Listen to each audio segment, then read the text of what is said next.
Hello, Night Nation. I'm Trylko from the Sons of UCF, joined by Eric Lopez of the Black and Gold Banner. Welcome to Around the Kingdom. Elo, hello. Hello, Trace. Welcome. Good to be back. Coming up on the fastest UCF show around, a large gathering, a big turnout for big noon pregame kickoff. But the big question is, where was the football team on Saturday? They weren't on the bounce house as they lost to Colorado. What is it? What went wrong? What does it mean moving forward? And what do we expect at the Swamp? It's all and much more coming up right here on Around the Kingdom. Before we get going with all of that, Elo, let us welcome in the third member of our team. He is Adam Eaton from the Sons of UCF, keeps an eye on the clock, keeps us on our toes. Adam, hello. Gentlemen, good evening. I have great news for you. I have decided not to opt out of Around the Kingdom. I will be on future shows throughout the rest of the season. Well, that is good to hear. All right, we'll check back in a few with Adam. All right, Buffaloed, Elo. High hopes for the Knights going into this one. Run over, steamrolled by Colorado. UCF drops its first game of the season, 48-21. You said it off the top. What went wrong? And remember, this is the fastest UCF show, so we got to do it in under 2 minutes. What went wrong, Elo? 2 minutes? That's asking a lot. Well, let's start with the fact turnovers. The offense turned it over a ton of times, 4 times. Questionable play calling near the red zone, didn't score. Defensively, they couldn't slow down Shedeur Sanders and company. They couldn't stop Colorado's running game, of all things. Got beat up in the trenches. That's just a few to name. This was humbling of many words, Trace. I mean, that's just a few to start. On a day that began so promisingly, right, with big noon kickoff, a great commercial for UCF, a lot of enthusiasm, a lot of buildup. Heck, on this show, we talked about, could UCF get into the top 25 with a win? All the recruits and thud. What a disappointment. You mentioned it. Turnovers. You don't win the turnover battle. You often lose the game. UCF turned the ball over multiple times, right? Penalties, mistakes, some questionable play calling, lack of adjustments, all adds up to a very disappointing loss. And we'll argue in a moment, perhaps the worst of the Gus Malzahn era. I think because of the stakes involved, the national profile of this game, disappointing all around, and makes a lot of Knight fans question what lies ahead for this season. Well, the good news is the majority of people are just focused on Colorado and not us anyway. So we won't get too much critique. But hey, listen, let's tip our cap. I understand we're going to be critical on the UCF side here for the next, half hour.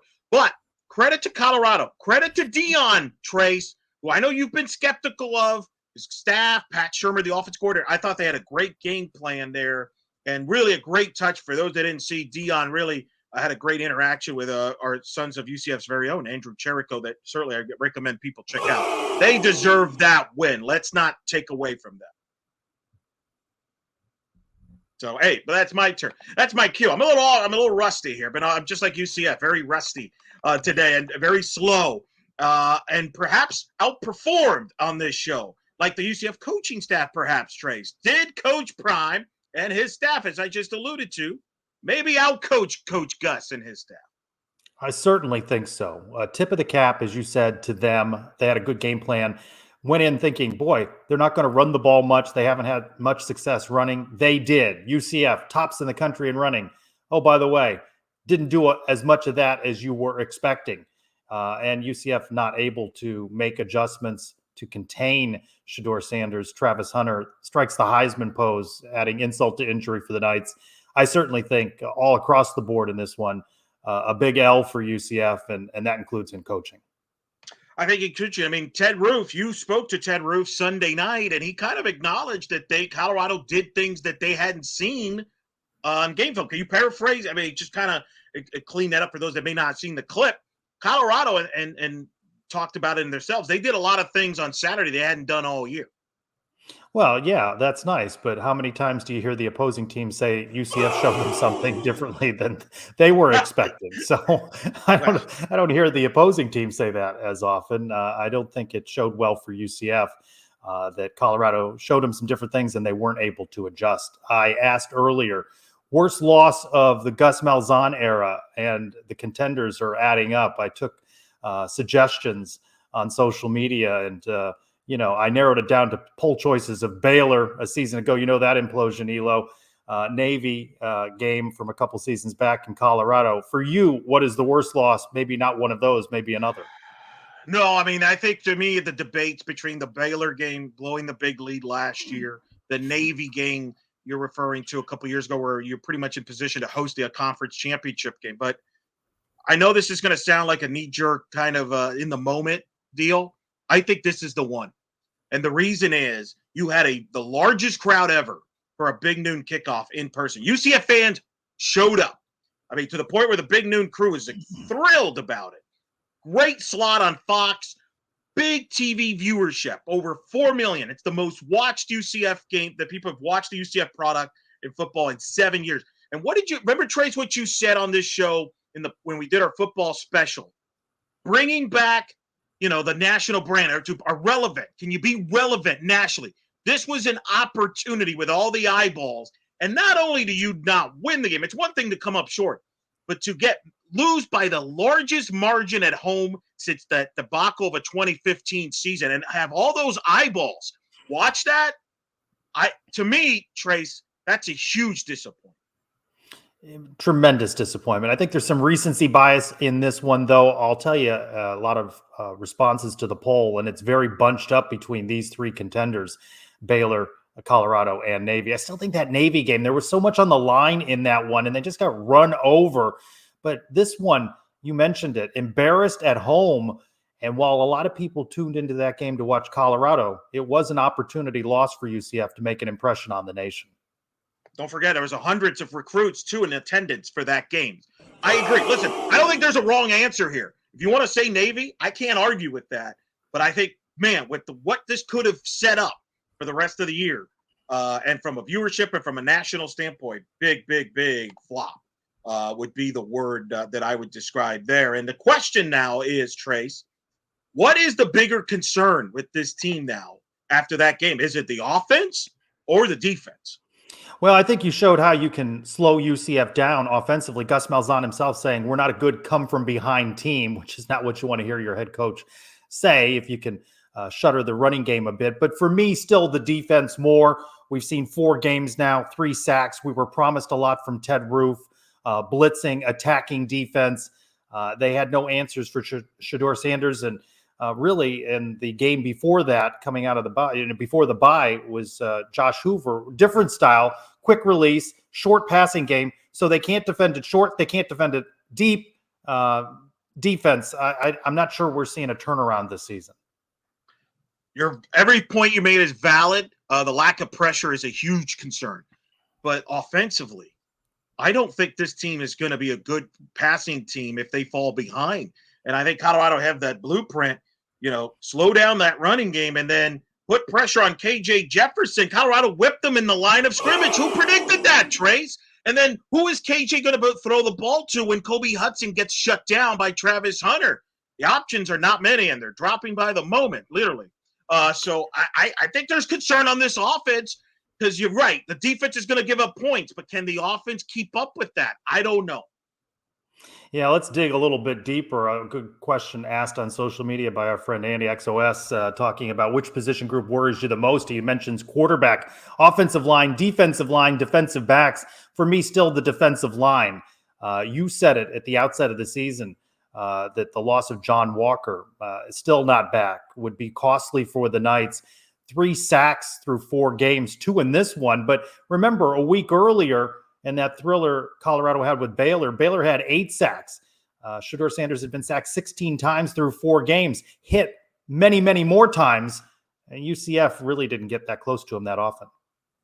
100% agree. Yeah, there's no argument there. Without a pass rush, you got no chance. The thing that concerned me is from defensive backs, though. Do we have playmakers there? Because it seemed like the Colorado receivers won a lot of the 50-50 football, right? They went for the football, whereas UCF didn't. Now, credit Colorado. They have great skill positions. I'm also concerned about the offensive line. They got whipped by Colorado's defensive line, Trace. That's not the best defensive line UCF's going to face all year. In fact, they're going to face a lot better defensive lines moving forward. That could be a concern from a pass protecting standpoint with Jefferson. So that's not good.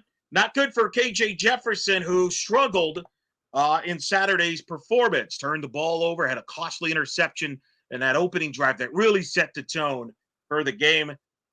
Some people were very high on him. Some had concerns in the fall. Trace, where are we on KJ right now? Well, I said, remember, they got the win over New Hampshire, Sam Houston, but they didn't bring him here for a one-year rental to defeat those teams. And he got the win. He rallied him in the second half at TCU. But a major letdown here at Colorado. Amps up the pressure on KJ Jefferson to deliver in the swamp as he did when he was a member of the Arkansas Razorbacks. I think the jury's still out on him. He contributed to these turnovers, 3 out of the 4, right? And he had the pick in the first game. Very uneven performance for KJ. I, for one, I think most who are watching expected more from him because Gus Malzahn said we would see more from him. Raising my hand. I'm at the top of that list. I wrote about him being a big game changer.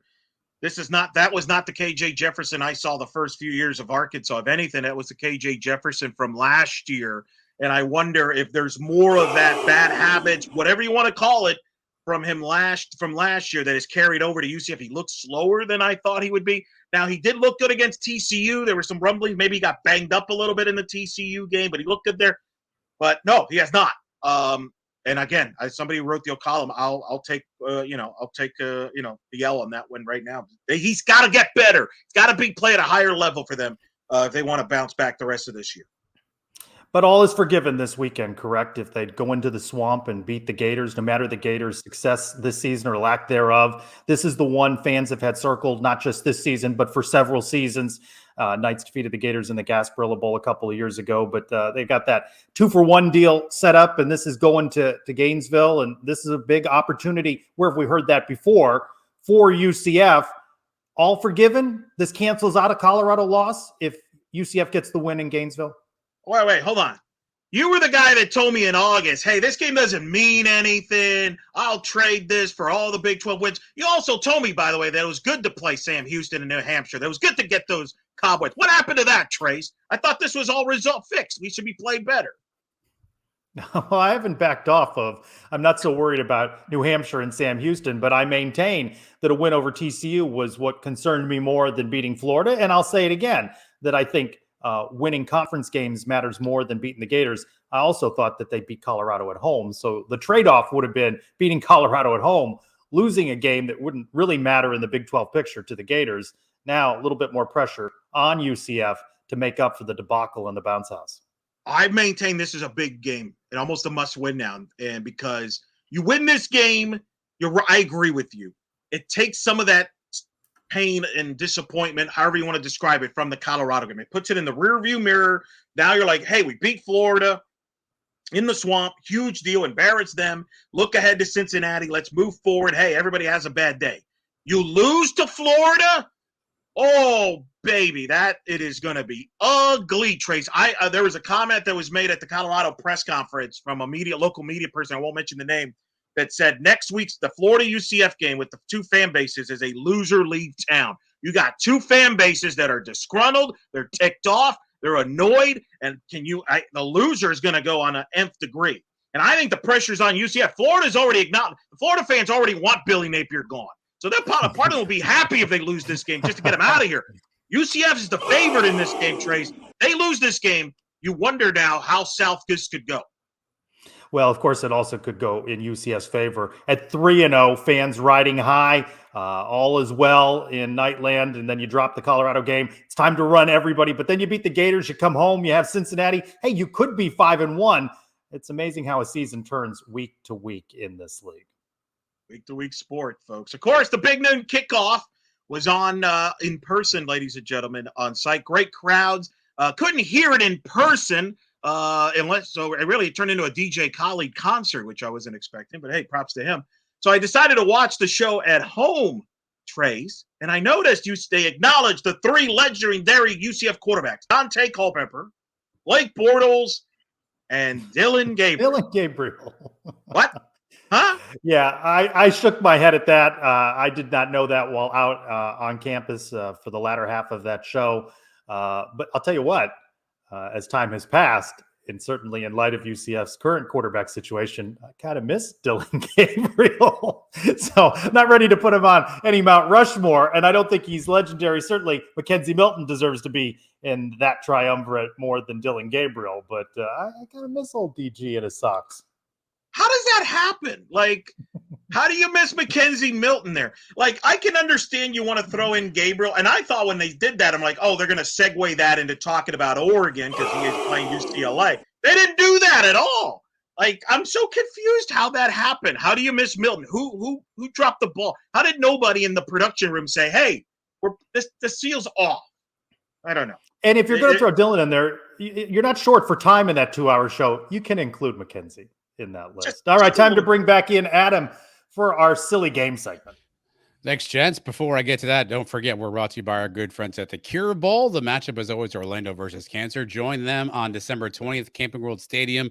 You can get your tickets at curebowl.org. Support the event. You'll have activities in and around the stadium, and of course, a great football game as well. So curebowl.org is how you get involved. All right, gents, easy one this week. Elo, I'll start this one with you. A lot of talk about the defense this week. A lot of talk about Ted Roof. It got me thinking, Elo, in your opinion, who is the best defensive coordinator UCF has ever had?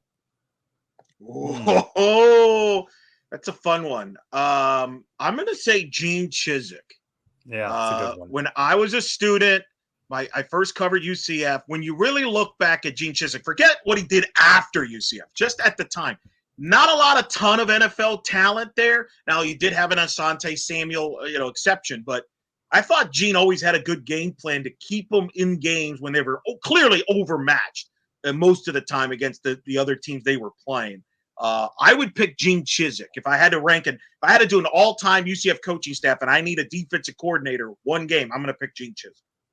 I really like that answer, Elo. Can I have Randy Shannon just for second halves? Oh, you could. You could. It's amazing how some people look better with the passing of time. No, you're not wrong. Trace, I'll go to you with this one. We're talking a lot about Gus and the Gus era. Obviously, you guys mentioned some position groups that you're concerned about. If you could bring back any one former UCF player from the Gus Malzahn era to play on this team right now to help us, who would you bring back? Which former Gus Malzahn era UCF player would you want to help this team right now? Oh, you're qualifying it with UCF era because I'd say Yes. Cam Newton. Bring back Cam Newton. he was there. He was there in the stadium. I was told we had Cam Newton Jr., by the way, but no, a UCF player. Goodness. Well, I think Dylan Gabriel now. I want Dylan Gabriel back. I miss him in light of the quarterback situation since Gus has been here the last couple of seasons. Brandon Marshall, Latavius Murray were at the big noon kickoff. We could have used them on Saturday as well.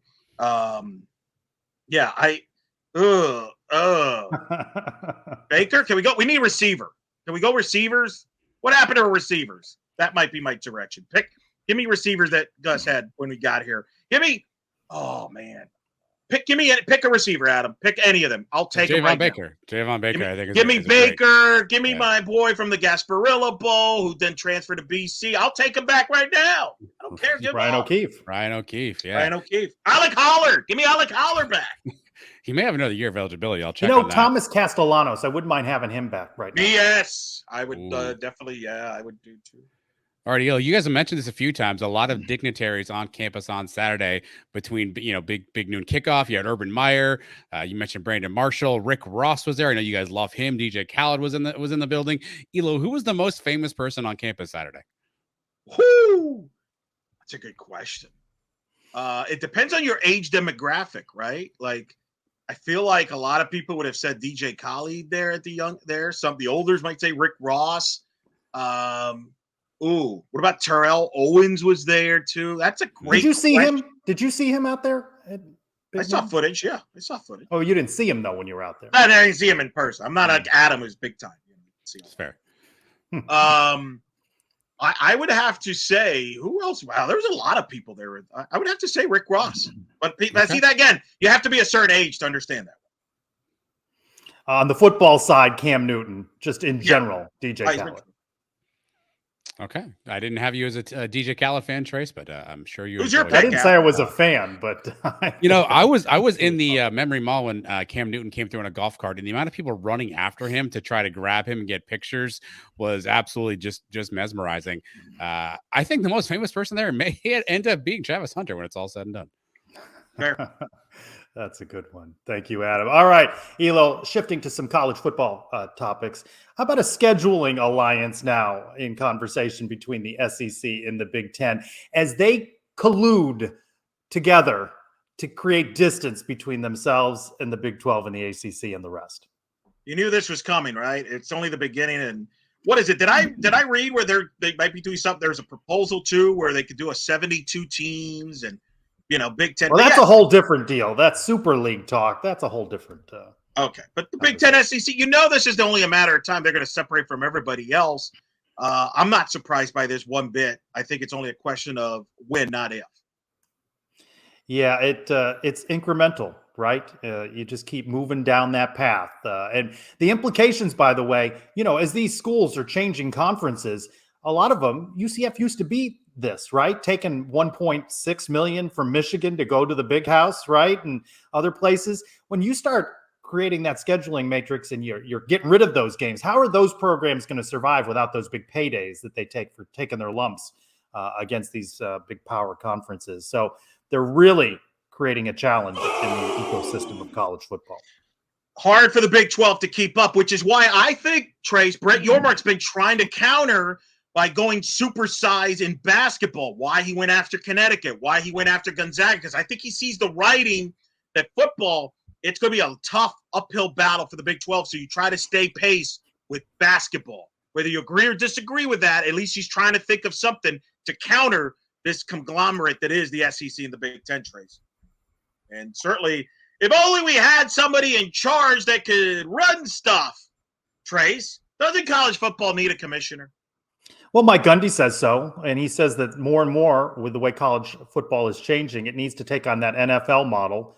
And really, when you look at it, the transfer portal, free agency in the NFL, right? He's calling for a commissioner. He mentions Nick Saban would be a good contender for that position right off the top.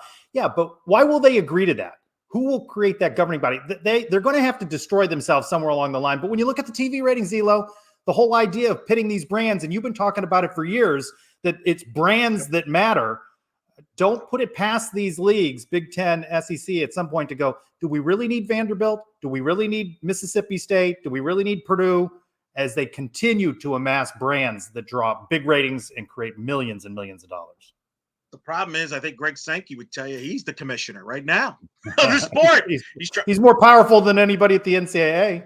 So if you're Greg Sankey, why would you want a commissioner to run things above you?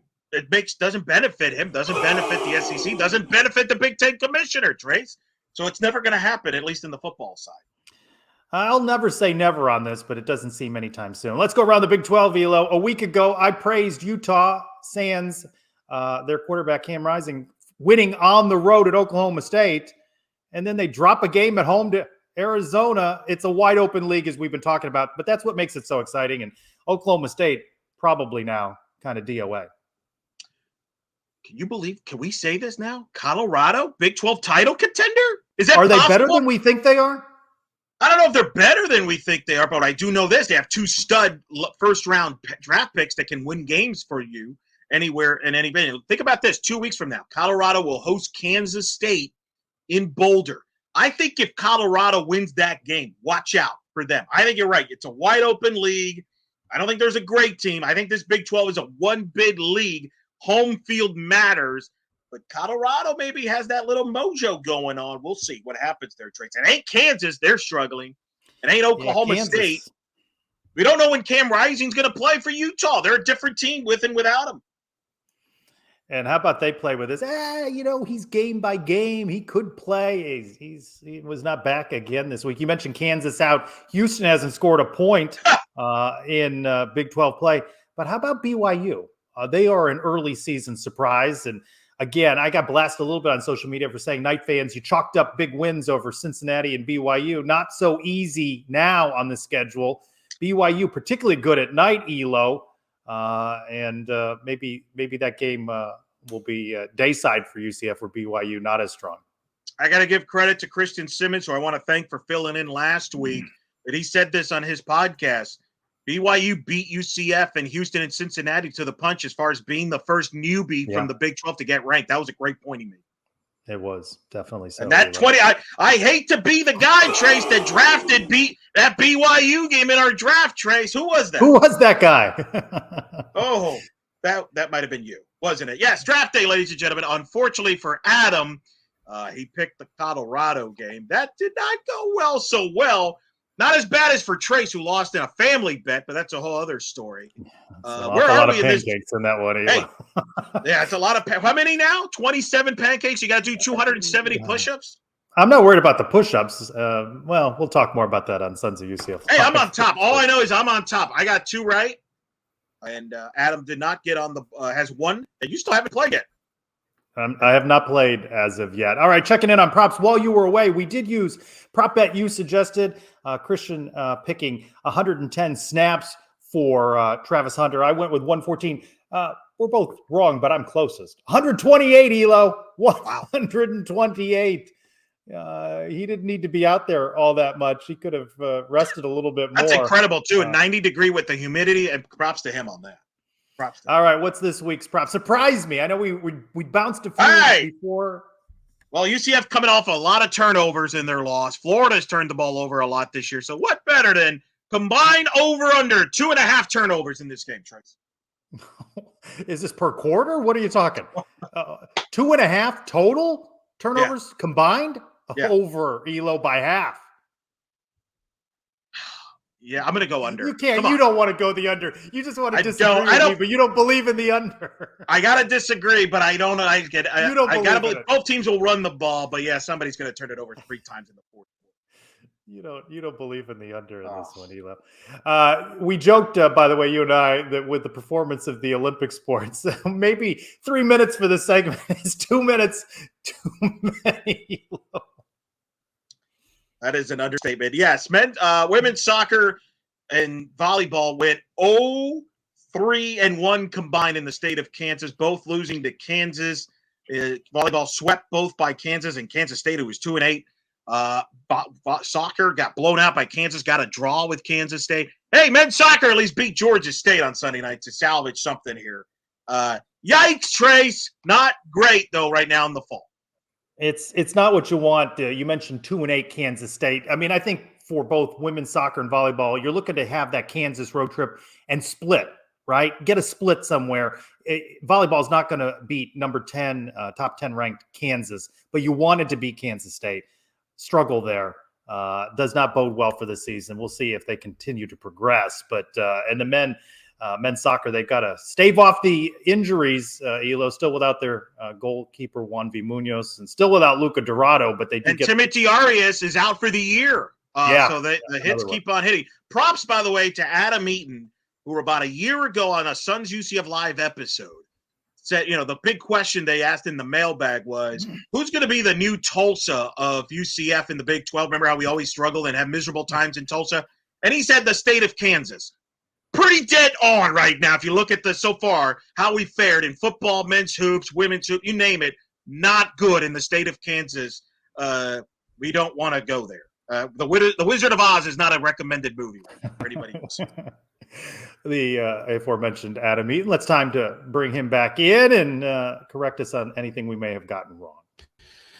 All right, here's what I got for you, gents. You guys talked about the Colorado coaching staff. They have some big names in there for their offensive coordinator, Pat Shurmur, former NFL head coach, and their defensive coordinator, Rob Livingston, former defensive back coach last year for the Bengals. So significantly more NFL experience on that side. Updates and statistics for UCF. We are now the number 2 rushing team in the country to 326 a game. We are eclipsed by Army, 371 a game. And we are tied dead last in sacks with our friends at Oregon State with 131 in the nation. I did not know this. This is a fun fact. You said this, Elo, and I had to look this up. Both Rick Ross and DJ Khaled are 48 years old. That's not surprising enough. Terrell Owens is 50. So put those 3 in a room and you try to tell me which one is the 50-year-old. And last but not least, you guys are talking about the Big 12. Trace, I'm surprised. No love for your Red Raiders. Texas Tech 2-0 in the Big 12 right now. One of only 3 undefeated Big 12 teams. Return of the Red Raider Trace. My Red Raiders. All right, one more thing before we go, Elo. A UCF win would even the two teams, Florida and UCF, at 2 wins apiece. Were you there in 1999 in Gainesville when UCF lost to the Gators 58-27? I did not make that one. I was there in 2006 in the Swamp when UCF lost 42-0. By the way, Elo, in that one with a buddy, we're shaking our keys when that was still a thing. And I looked at him and I said, this is as good as it's going to get. UCF lost that one 42-0. Or were you there during the 2021 Gasparilla Bowl, UCF's big 29-17 win? UCF could even this series if they get the win Saturday in the Swamp. Look for new episodes midweek, every week on the Sons of UCF YouTube channel, and it drops later wherever you get your downloadable audio content. For Adam Eaton and Eric Lopez, I'm Trylko. Thanks, everyone, for joining us for this week's Around the Kingdom.